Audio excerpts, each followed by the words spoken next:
Welcome to a new episode of Mind Your Mind. Today I'm very excited because this episode will be specially dedicated for counselors. And for that, I am with Beth Roberts.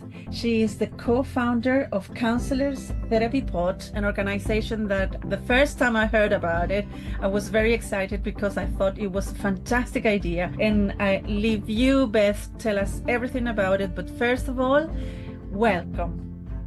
Oh, thank you, Roxana. It's really lovely to be here. Thank you for asking me on.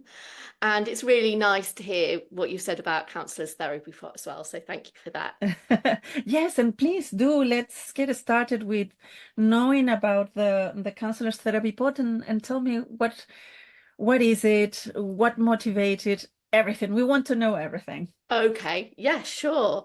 So, Counsellors Therapy Pot, as you mentioned, it's me and my business partner, Neve Jenkins, and we set Counsellors Therapy Pot up last year. We affectionately call it the Teapot, and basically we are solely concerned with counsellor wellbeing. So, if you think about the film Superman, over Christmas, Superman was on, and there's that part in it where he catches Lois Lane and they're flying, and he said to her, "I've got you," and she said to him, "Well, who's got you?" And I like to think that that's what Counsellors Therapy Pot is. It's about looking after counsellors, really, because we spend a lot of time supporting other people.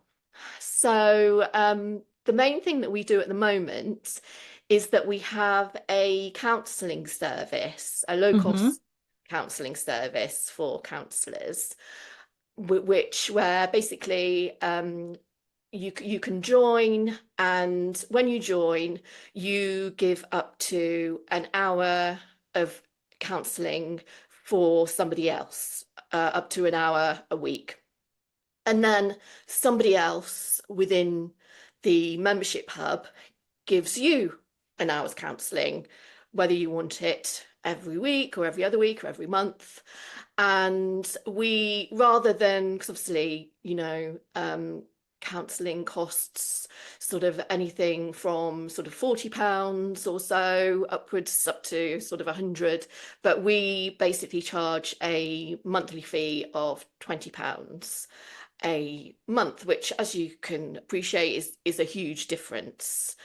And we just think it's really important with all the other outgoings that counsellors have, particularly if they're in private practice, everything from insurance and governing body membership and supervision and advertising and maybe room hire and things like that. Counselling, because we do need to keep on top of our emotional and mental health, counselling can be another outgoing. And one of the things when Neve and I sort of started to talk about the idea of Counsellors Therapy Pot, one of the things was we talked about how if you're a hairdresser, you can get other hairdresser friends to cut your hair. If you're a massage therapist, you can get other massage therapists to give you a massage. But if you're a counsellor, you can't get your counsellor friends to counsel you, obviously, for obvious reasons. And we thought that was, we think that's rather a shame, really, because just like with massage therapists, it's important for them to keep their body in tip-top condition so they can massage people. But it's exactly the same for counsellors as well. We need to keep our emotional and mental health in tip-top, well, not in tip-top condition necessarily, but in good condition, both for our own sakes, but also for the sake of our clients as well. So yes, that's mainly what Counsellors Therapy Pot is about. We Neve and I sort of reconnected. We used to work together in human resources, and then we reconnected back in 2022, and we started to talk about all these things. It was really nice to reconnect with another counsellor. I mean, after COVID and things, I don't know Yes. about you, Roxana, but I know it was difficult for everybody during that time to connect with people, but it was definitely the case for counsellors, I think. And maybe, I think a lot of us maybe continued to do a lot of online work after that and things like that, which meant that we just weren't getting the right amount of connection and community, which is just really important. So that was one of the things that Neve and I sort of started to talk about, as well as sort of this missing link with, how can we get reasonably priced counselling, because it's just so important. Yes, and there is where I was so excited about the idea when I got to know about the Counsellors Therapy Pod, because in Spanish, at least in Chilean, there is a word called trueque, which means that you give something and you receive something back. No, that Oh, is like right. an exchange Yeah. of something, and that could be used to with services, with there is so many ways. It was a way of buying and getting things in the past. Troika was a way of Yes. so Yeah. exchanging Yeah. things. And so because money was not part of the equation necessarily, but it's quite interesting here how for a small fee in a membership, you can get that you're giving an hour of your time and then you are receiving an hour of time for yourself as well. I found so beautiful of your idea, a fantastic way of creating that sense of connection, that possibility, because it's very easy sometimes, no, as we were saying in our conversations, us both being therapists and BACP accredited counselors as well, we are in this place where we are constantly helping others and being with others in mind, but not necessarily. And I see through, I mean, I always have this conversation with my supervisees, my colleagues, different people, every counselor I found, I ask them, are they in therapy? And not everybody is in therapy. Not Mm, everybody can afford yeah. therapy, but Yeah. also sometimes we lose sight that is also important for us to have therapy, Yes. to have that Yes. space that we provide for our clients, to have it for ourselves, as you say, for our own sake, for our Yes. own well-being.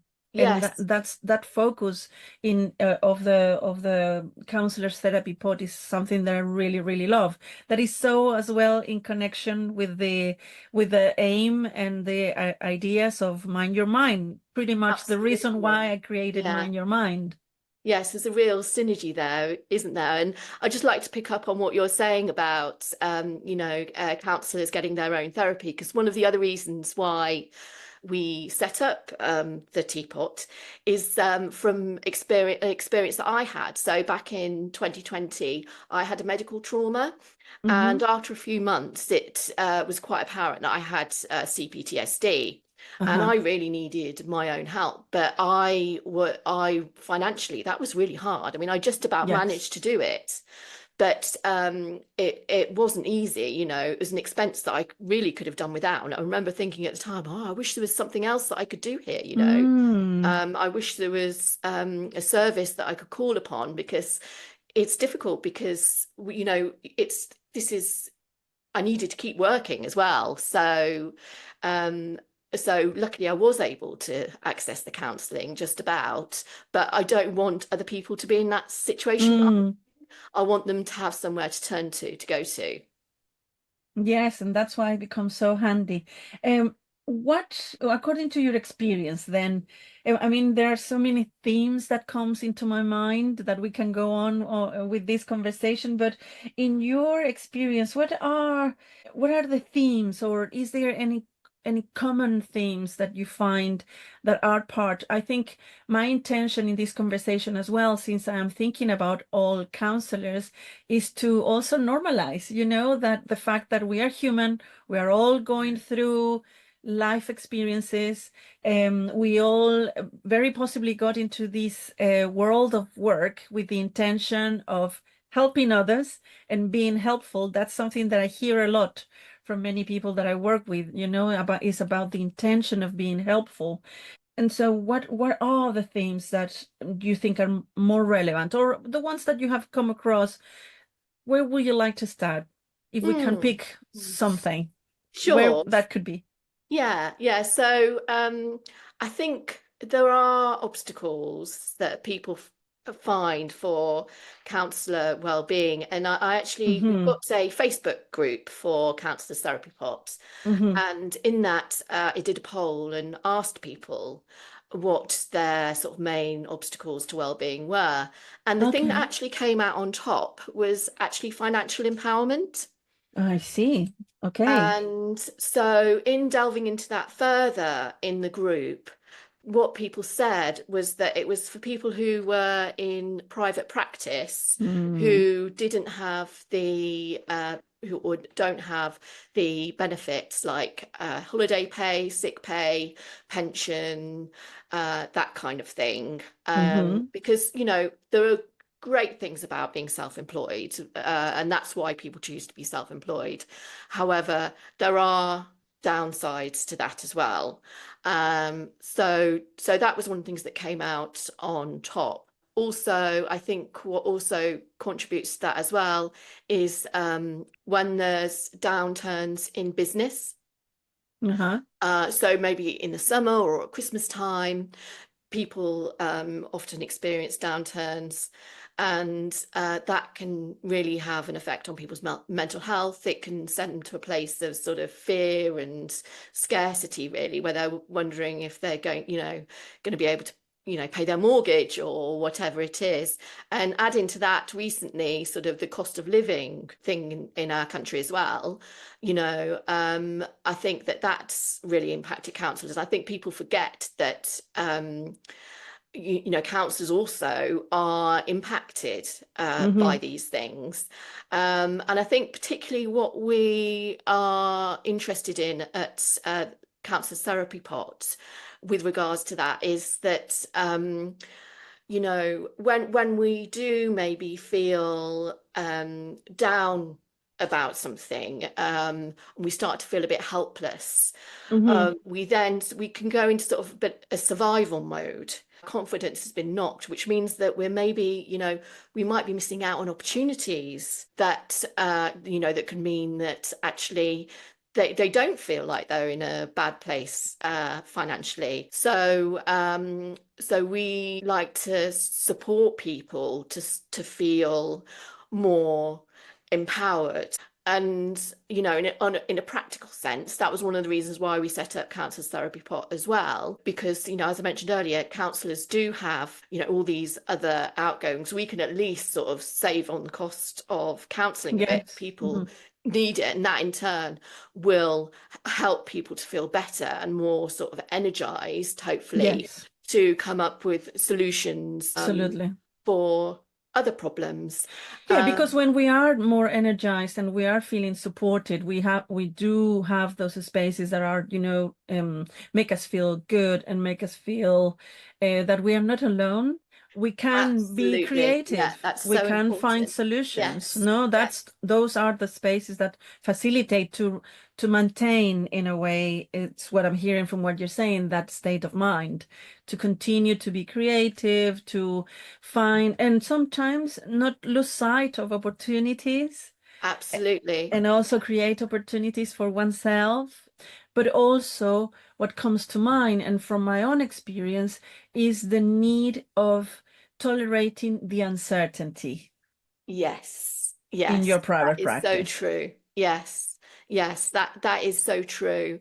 And, if to have, like you say, those safe spaces where people understand and we can talk about these things, Yes. we are going to be able to tolerate that uncertainty Mm. more, I think. I think that's absolutely true. And also, with regards to the financial empowerment, I'll let you know that we're going to be launching some workshops around wellbeing for Uh-huh. counsellors in the spring, and it's going to be called the Nurtured Counsellor Uh-huh. range of workshops. And that is one of the areas that we will pick up on is financial empowerment, because it is really important. It's something that if we don't feel empowered financially, I think it can impact, other areas of your life as well. Absolutely. And it's not only impacting directly in decisions that you make about your own practice in terms of what comes to mind immediately. And this is a conversation I was having with my own supervision group last week. So hello to them. It is an incredibly lovely, supportive space that I have. And we Oh. were thinking about breaks. Mm, And how long our breaks were. We all range in different amount of time around breaks, and we spend a lot of time looking at so many angles around breaks, which I think, as you said, is directly connected as well with that sense of financial empowerment, yes, because yes, the moment that you feel that you can afford it, first of all, but also you can allow yourself a break, and not, because if you don't work, you don't earn money, right? yes, If you are in yes, your private practice absolutely. as a counselor. Yeah, So what to do with that equation? Because you if you have financial responsibilities of all sorts, you need to be producing, no? And so this is a business, is something else yes, that I think of, about our a private practice that is a business, but it's a tricky business because the component of that human side, the desire yeah, of being helpful, the awareness of the hardship that everybody's in, yeah, and so on, all of that comes to mind. And myself, my own experience and the experience of many of my friends as well that are counselors is also related to breaks, but also to rates, how much they shall charge yes, for yes, their yes, services and so on. So it's a wide, the financial empowerment issue, I think, is a very wide topic that touch in so many levels as well. yes, yes, absolutely. I think rates is an important one to mention, and also things like cancellation policies, and Uh-huh. whether people feel empowered to A, put one in their working agreement, and B, actually stick to it. Exactly. Because when we aren't feeling empowered and when we are sort of acting from survival mode, I think we're more likely to think, oh, I can't upset that client. I'm Uh-huh. gonna let that slide. I'm not gonna charge them because if I charge them, they might not come back. So I need to keep them happy, and that's not sustainable, really, No. for a business. I think it's really important for counsellors to feel empowered to exercise their boundaries. And that's something else that we look at in the wellbeing workshops that we're going to do. I think particularly if you're just starting out in private practice, I think there's many things that you don't think of, that you're not taught about in the training. I think it's really helpful to have a bit of guidance and to hear from other people's experiences and what have you. Absolutely. And I'm thinking, and it's interesting, no, that we are using words like business, your rates or your fees, no? We are thinking about the regulations that we have in our contract with our clients and how empowered we are to establish those boundaries and maintain them, no? Regardless of the consequences, knowing that if a client leave, there will be always someone else. And that's Yeah. something that I heard somewhere, that in the end, we are, I mean, I don't know how many counselors are in the city, for example, but for sure there is many more people than the pool of counselors Mm, yeah. that are in need of therapy. So there will be always someone that needs your services. I think that very thought gives me as well peace of mind, knowing that there will be Yes. always someone in need of my Yeah, services, and absolutely. that as long as I can be in a healthy space myself to Absolutely. provide Yes. my Really services, important. knowing that I am my own tool. I always thought about myself as a counselor as my own tool of work. Yes. I Yes. don't use any particular tools in terms of, I don't know, I don't need to have a hammer, or or any other tool that is physically outside my body, but it's me, my mind, my capacity, my emotional capacity, Yes. it's myself. And that's why as well it's so important to think about our own well-being, no? And how important is to consider that therapy actually is an investment in oneself. Yes, yes, yes, absolutely. Absolutely. Something else, sort of related to that as well is our own mental health and emotional health and well-being. Yes, A counsellor might think, oh, I'm not feeling great at the moment. I think I'm just tired, and they just keep on going, keep on going. But they don't realize actually there's something different going on, so there are things such as vicarious trauma, yes. passion fatigue, burnout, and moral injury. And I think that sometimes we just keep going and don't realize that there is actually a deeper issue going on that sort of needs to be identified and addressed. And that was something else that came up in the poll as well. That's quite interesting because I always talk here, and for those that have heard any of the other episodes will find out how much we are talking about all what you just mentioned, secondary traumatization, burnout, and how we are all in this continuum, I will say, somewhere Yes, in the line, in this continuum between being tired and being mm, naturally stressed to burnout, going yeah, through all these elements of compassion fatigue, moral injury, and we will have more spaces to talk about that as well in other episodes. But the point here is that I'm 100% agreeing with you in the sense that we need to keep an eye on those things, because yes, it happens like without us really noticing, without us really, if we don't pay attention, and if we are not absolutely. checking in. And I think probably one of the elements that can help with that as well is to be well aware of our priorities, because sometimes, and I will say I am the first one in my friends, the friends that knows me well know that I am the first one. A new project, yes, I'm there. I love collaborations. I love, to do things, but I have to be very careful with Mm, myself around that, because I yes, know that I am the first one in overbooking myself and adding more and yes, more. If there is a space in my diary, that space for a collab will be very often for a new project or a new collaboration, instead of just reading a novel, yes, going for a yes, walk, yes. thinking about just resting and recovery. So that's the balance as well to incorporate in our work, right? Yes, yes, I completely agree with you. So I think it's maybe a label that we put on ourselves, and maybe, other people give it to us as well, which is that, oh, I'm a counsellor, or oh, you're a counsellor. I must be able, I can handle it, it'll be Yes. fine.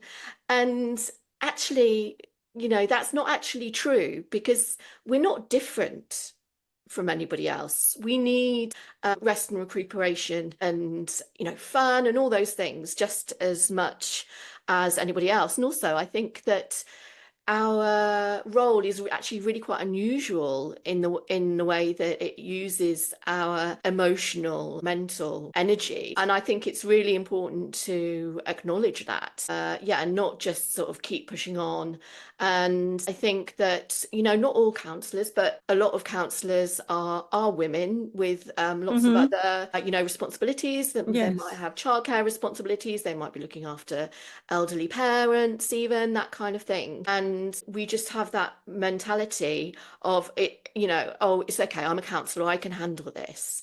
But actually, we do really need to take a beat to make sure that we're okay, to check that there isn't something, else going on, other than simple tiredness and that kind of thing. And like you say, to actually, read a novel or go for those walks or whatever it might be.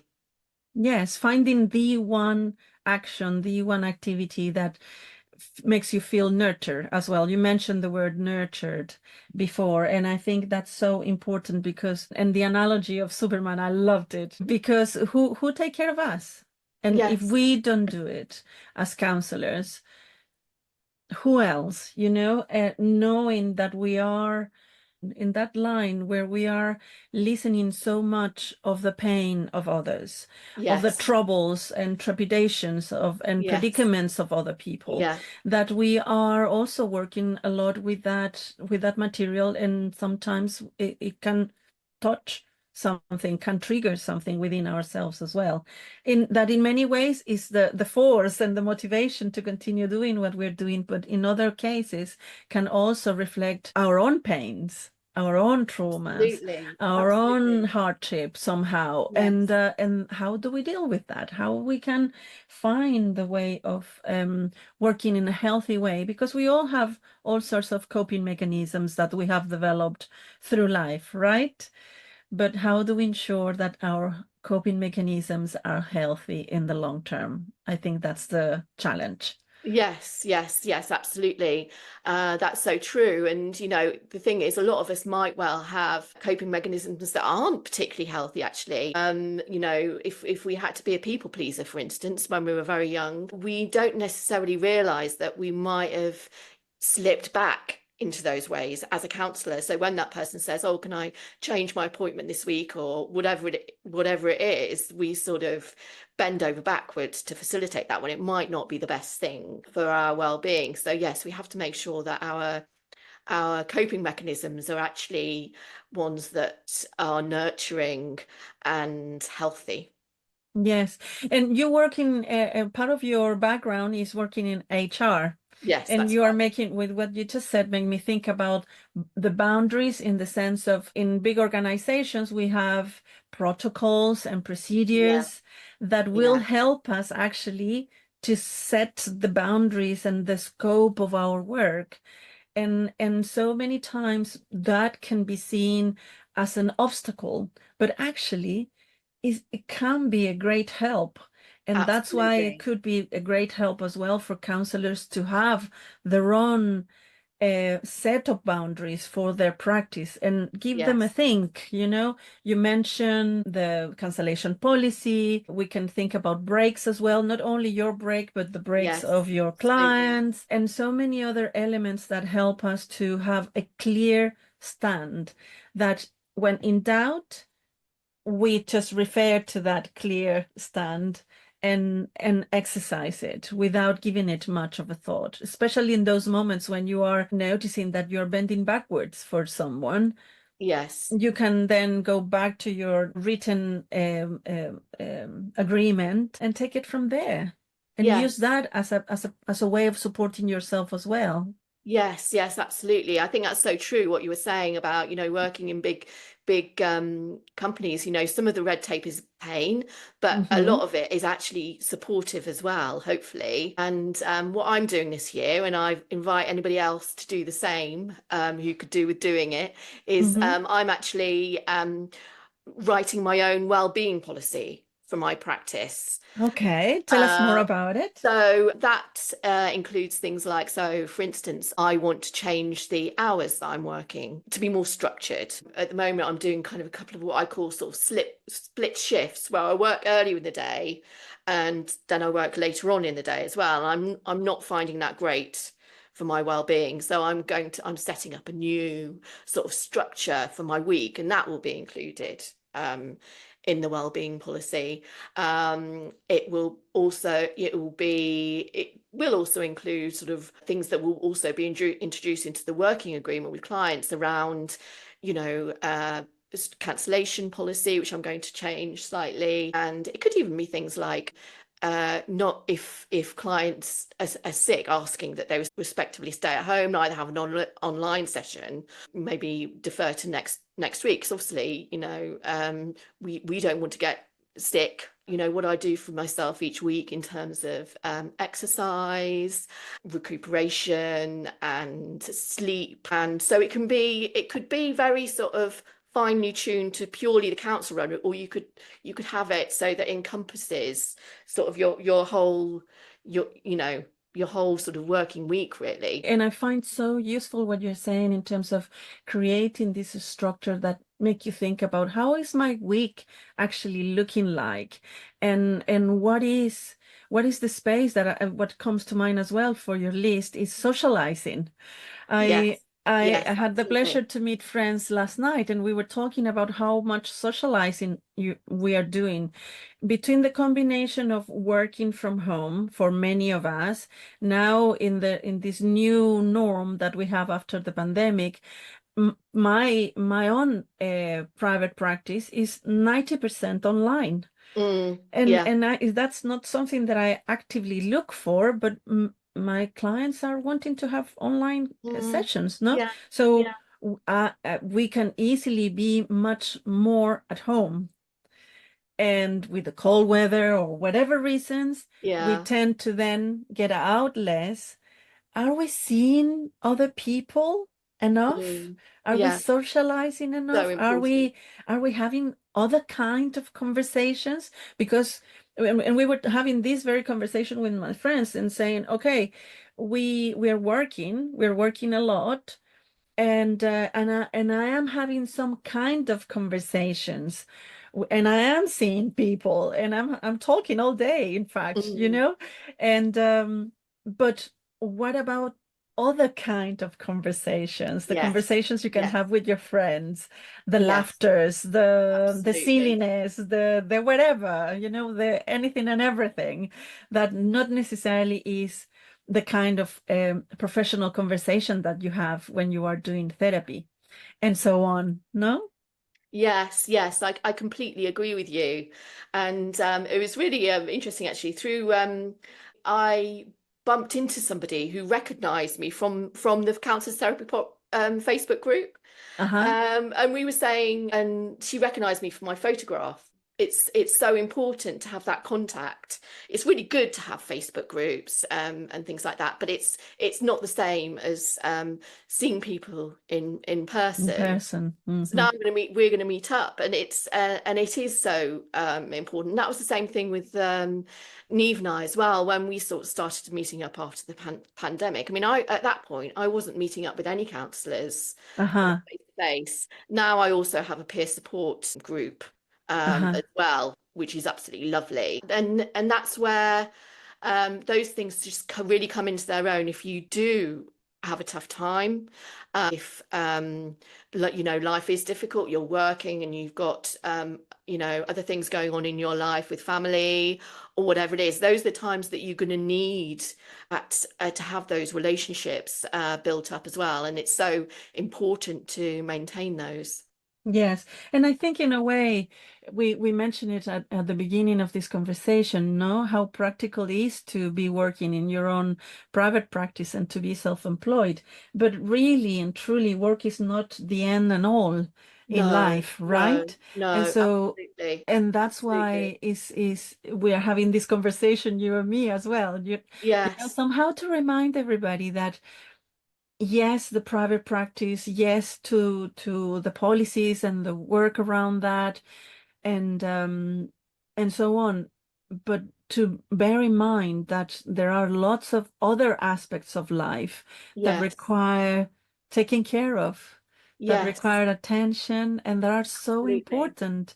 And if absolutely. those are not in a good enough space, it Mm, will have an impact on our private practice. It will have an impact on how available emotionally we are for our clients. And yeah, and so there are so absolutely. many other elements. I'm saying this, and loss is the first thing that comes to my mind.